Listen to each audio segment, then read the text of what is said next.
They told me not to go.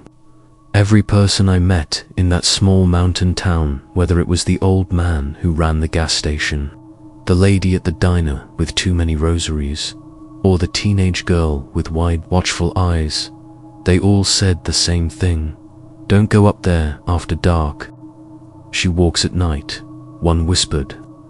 The mountain doesn't forget, warned another. But I had spent my whole life drowning in noise, buried under deadlines, and suffocated by the endless hum of city life. The silence of the mountain called to me like a hymn. I wasn't looking for ghosts, just peace.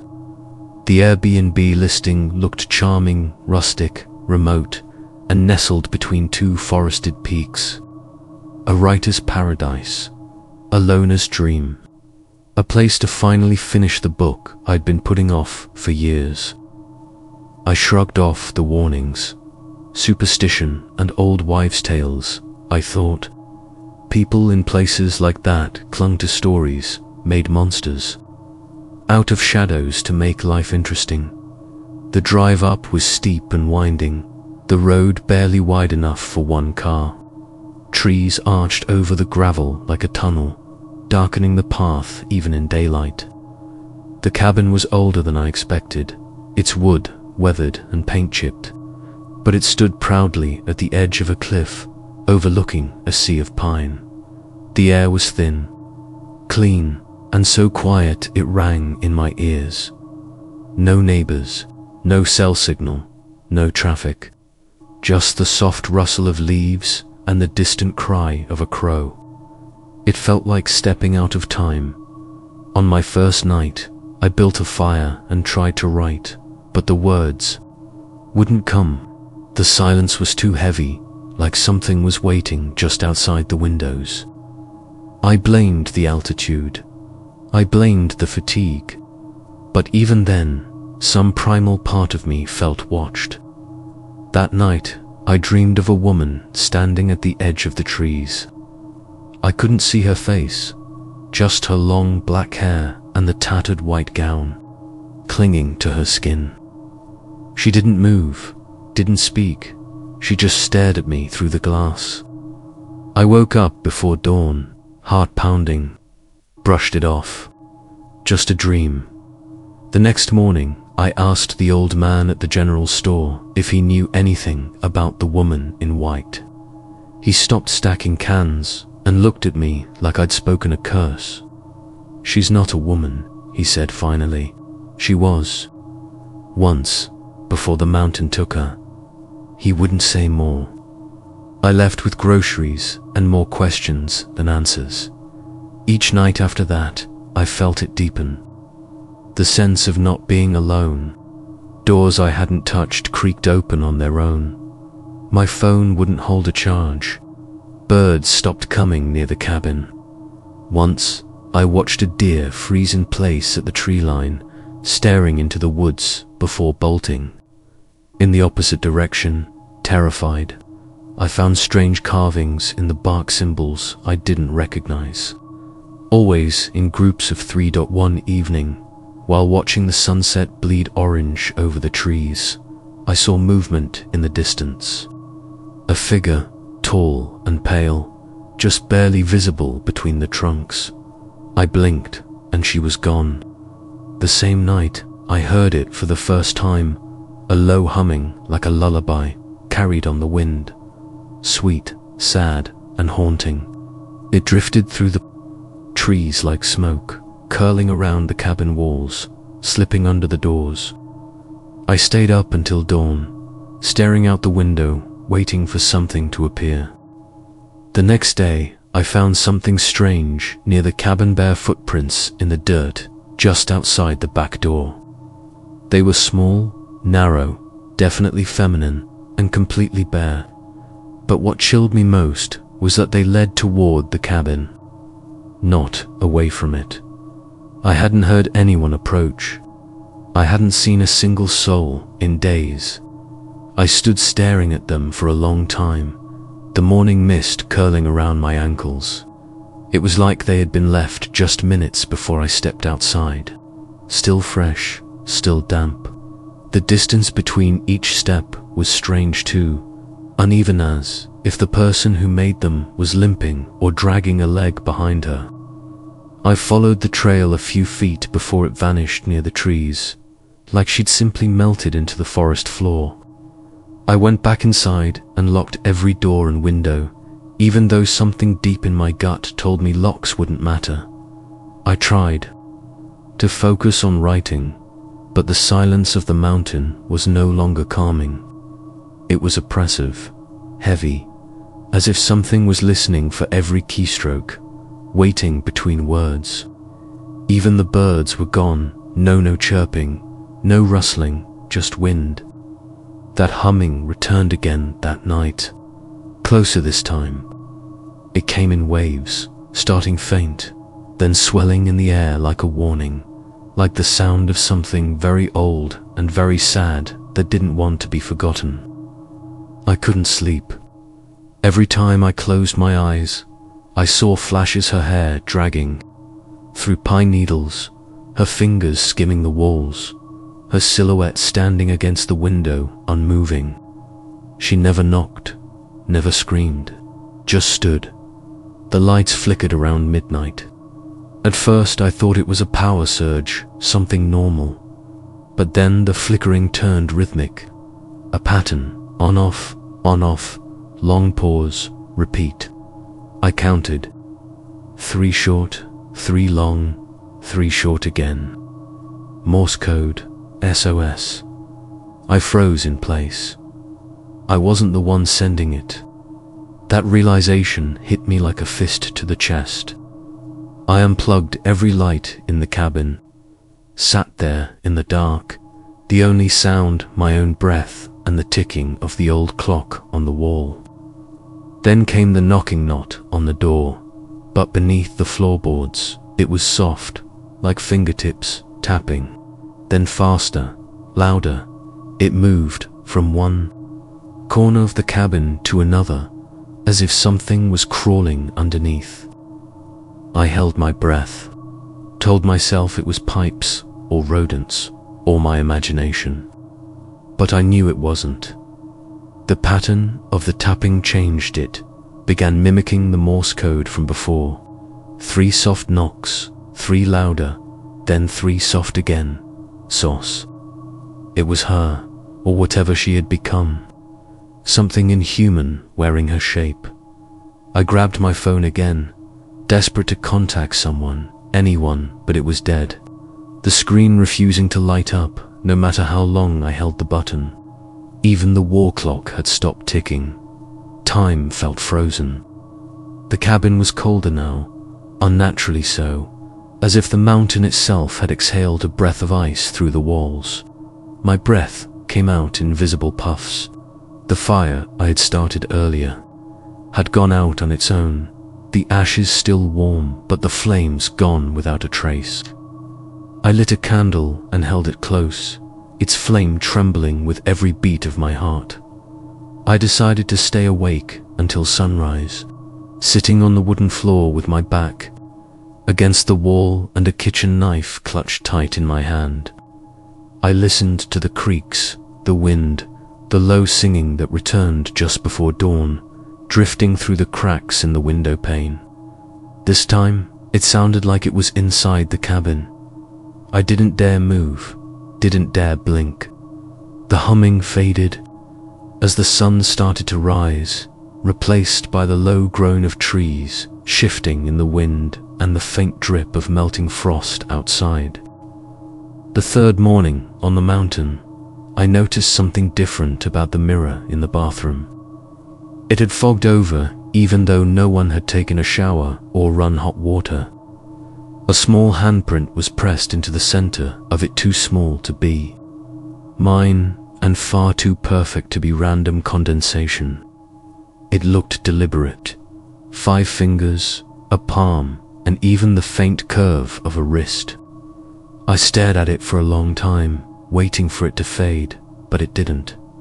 I wiped it away with a towel and backed out of the room slowly, watching the mirror the entire time. When I returned an hour later, the print was back. Same shape, same place, same eerie stillness clinging to it. It was like it had been waiting. That evening, while I boiled water for tea, I heard movement in the attic. The sound wasn't the usual creaking of wood or the shifting of insulation. It was a shuffle, soft and slow, as if someone was crawling across the floor above me. I stood frozen, the kettle screaming behind me as the sound grew louder. I turned off the heat and strained to listen, holding my breath. A thud followed, then silence, then, unmistakably, the sound of someone dragging their fingernails across the attic hatch above the hallway. It was deliberate, scraping in long, aching strokes, as if she wanted me to know exactly where she was. I didn't sleep that night. I sat in the armchair near the fireplace, clutching the blanket to my chest. I kept every light in the house on, though they flickered from time to time. The shadows danced against the cabin walls, long and crooked, like branches bending in unnatural ways. Around 2 a.m., the smell returned, not the earthy pine scent that drifted from the woods, but something sour and wet, like rotting leaves soaked in stagnant water. It came from the crawl space under the cabin. I knew it instinctively. Something down there was breathing, and the boards beneath my feet felt warmer than the rest of the room, like they were absorbing heat from below. The air turned heavy around 3 a.m., as if something unseen had entered the cabin. The fireplace flickered on its own, though I hadn't touched a match. The fire didn't rot, it whispered. Small, irregular pops, like distant laughter buried under layers of ash. I could almost hear words forming in the crackles. She was trying to speak through the flames. I covered my ears, shut my eyes, and tried not to listen. But the words crept through anyway.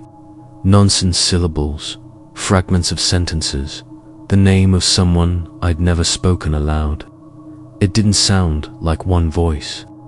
It sounded like many, twisted together into something that no longer belonged to any single person. Sometime before dawn, I saw her. Not clearly, just a glimpse. A shape outside the window, standing among the trees, not moving, not blinking. Her arms were longer than they should have been, her dress hanging limp and wet as if it had just come out of a lake. Her head tilted, slightly, as if listening. Her mouth moved without sound, mimicking my expression as I pressed my hand against the glass. And then she smiled. Not a warm smile, not even human, just a curling of lips, too wide and too slow, like she was learning. How from memory, she didn't move away from the window. She didn't vanish. She just stood there until the sky turned pale with morning. And even then, her outline remained 4 minutes longer than it should have, like an imprint on my eyes that wouldn't fade. When I finally stepped outside with trembling hands and a flashlight, there were no tracks in the snow. Nothing disturbed, but the wind was gone, and the woods around me felt like they were holding their breath. The fourth day began with the front door slightly ajar, even though I had locked it the night before. I remembered clearly turning the bolt, testing the knob, even placing a chair beneath the handle as an extra barrier. But when I woke up, the chair was across the room, the lock unturned, and the icy air from the mountain had crept into the cabin like a cold hand sliding across my back. I didn't move right away. I just stood there staring at the doorway, waiting to see if she would step through it. Nothing came, but the dread lingered, thick as smoke in my lungs. I checked every corner, every closet, under the bed, even behind the curtains, knowing full well she wouldn't be hiding like something human. Still, I had to try convincing myself that maybe this was explainable. Maybe it was wind. Maybe it was my own forgetfulness. But the prints on the floor told another story. Bare, wet footprints, leading from the threshold into the living room and then stopping abruptly, as if she had sunk into the floor. Later that day, I found something hanging on the porch. It was a necklace, small, old-fashioned, made of thin iron links and strung with bones. Tiny bones, like bird claws or finger joints. They were carefully arranged, as though someone had spent a great deal of time crafting it. It swayed slightly in the breeze, tapping gently against the wooden beam above. I didn't touch it. I couldn't. It felt like an offering, or worse, a warning. The air around it was colder than the rest of the mountain. The wood beneath it damp, with something that looked too dark to be water. I wanted to run, to leave the cabin behind and never look back, but something anchored me. Maybe it was fear. Maybe it was her. By dusk, the sounds returned. Not just footsteps this time, but breathing. Deep, labored, inhuman breathing echoing through the walls. Sometimes it was right behind me, sometimes beneath the floor. Sometimes, I swear, it was inside the fireplace. I tried to drown it out with music, but every time the melody started, the player would skip or slow down. The voice in the song distorting into something that sounded almost like speech, as though she was learning the cadence of language by mimicking the records. At one point, the record spun in reverse all on its own, playing a garbled mess of backward whispers and static that made the hairs on my neck rise like needles. In the bathroom mirror that night, I didn't see my own reflection. Not clearly. There was a shimmer, a second silhouette just behind mine, a shadow where there should be none. I turned around quickly, but nothing was there. And yet when I looked back, she was closer, just behind my shoulder, face obscured, but the shape of her grin unmistakable. I smashed the mirror with the base of a candle holder. Glass sprayed across the floor like shards of ice, and still, in every fragment, her smile remained intact, duplicated in 1,000 tiny slivers, each one reflecting her mouth but never her eyes. When the night deepened and the wind howled across the mountain like something wounded, I tried to sleep on the couch with all the lights on. But the fire in the hearth had gone cold, and no matter how high I turned the thermostat, the air inside the cabin stayed freezing. I could hear her outside, dragging something heavy across the porch.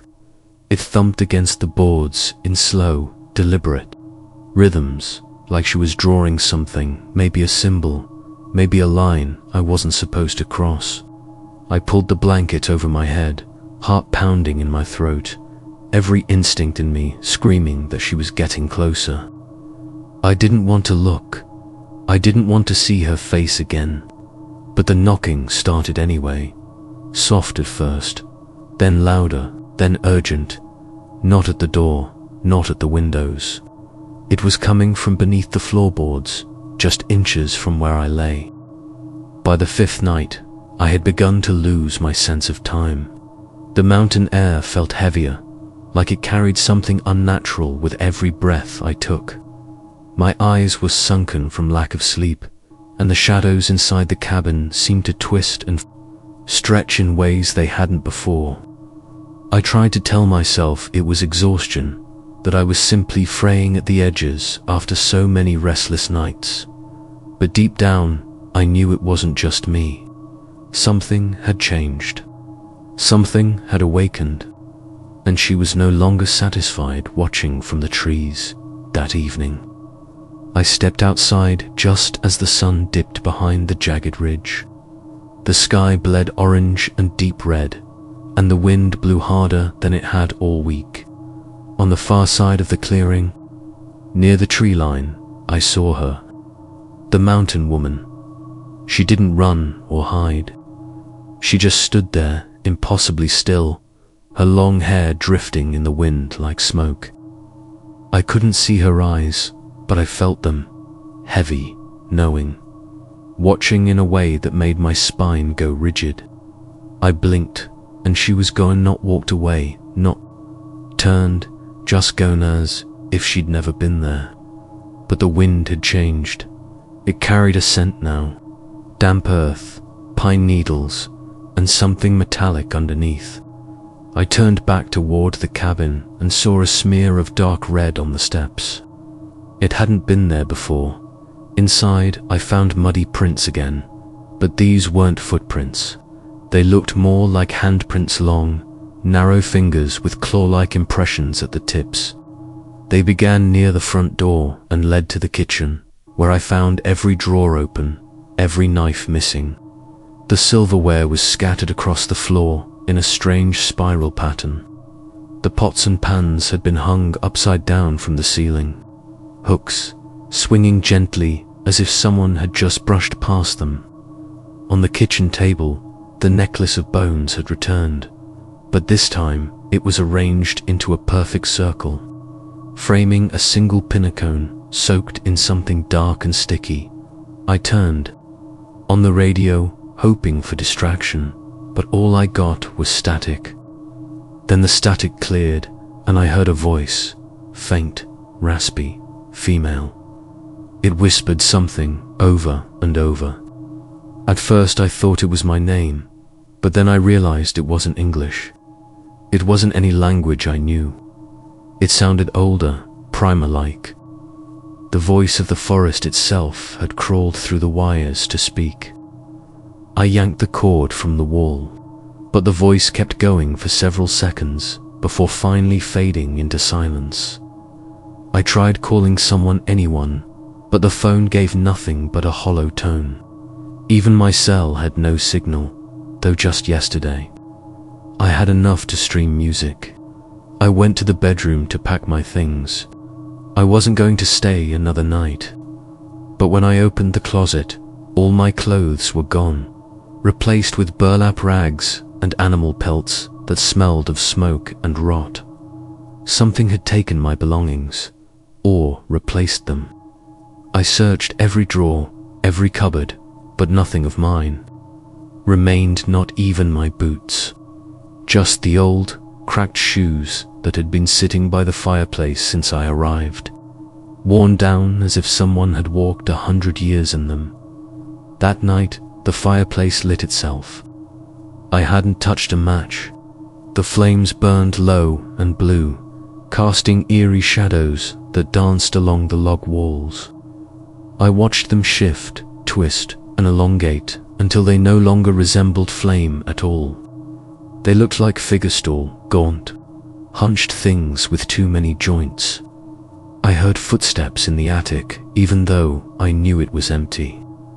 I heard whispers in the walls that seemed to be repeating the same phrase. I couldn't make it out completely, but one word stood out clear, as a bell repeated again and again, growing louder each time, return. I didn't sleep that night, I couldn't. The words still echoed in my ears, return.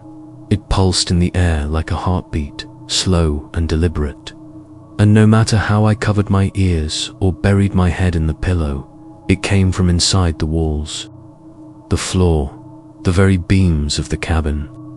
I paced from room to room, too scared to sit still, too wired to run. Outside, the wind had stopped entirely, and with it, all the natural sounds I'd grown used to, the rustle of trees, the distant calls of owls, the soft chirp of crickets gone. It was like the entire mountain was holding its breath, waiting. At exactly 3 minutes past midnight, the door to the basement creaked open. It wasn't locked. It never had been, but I'd kept it shut out of instinct, a quiet fear that something waited down there. I'd never gone down, never even touched the handle, but now it stood ajar, revealing a blackness thicker than anything I'd ever seen. It wasn't just dark, it was void. My flashlight barely pierced it, the beam swallowed by the air itself. But still, Something compelled me. I didn't choose to walk down those stairs. My legs moved before I understood what was happening. One step, then another. The air grew colder with every descent, and the smell was overpowering: wet moss, rusted metal, and decay. My hand slid across the wall as I walked, and I felt something rough and spongy, like mold or flesh, but I didn't stop. I couldn't. At the bottom, I found a single room lit by a single candle. It sat in the middle of a circle, etched into the stone floor, lines drawn in a mixture of soot and something darker. Symbols I couldn't read covered every ceiling, even the backs of my hands. I hadn't noticed them before. They pulsed faintly as though reacting to the candlelight.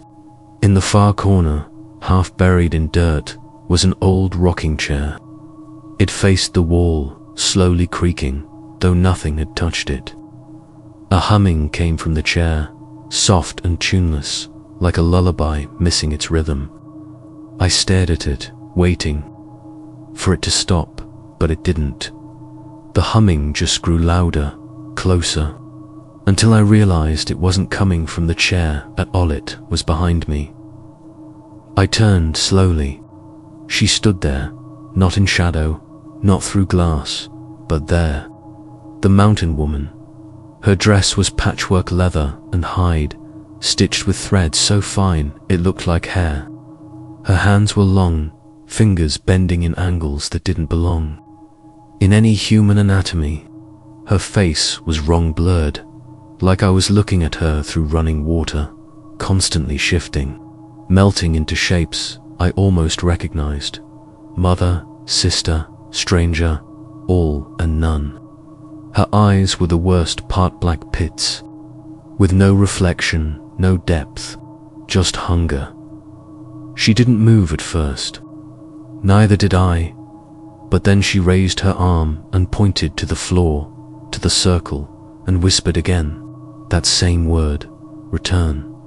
Her voice wasn't loud, but it split through my skull like a blade. I dropped to my knees without knowing why.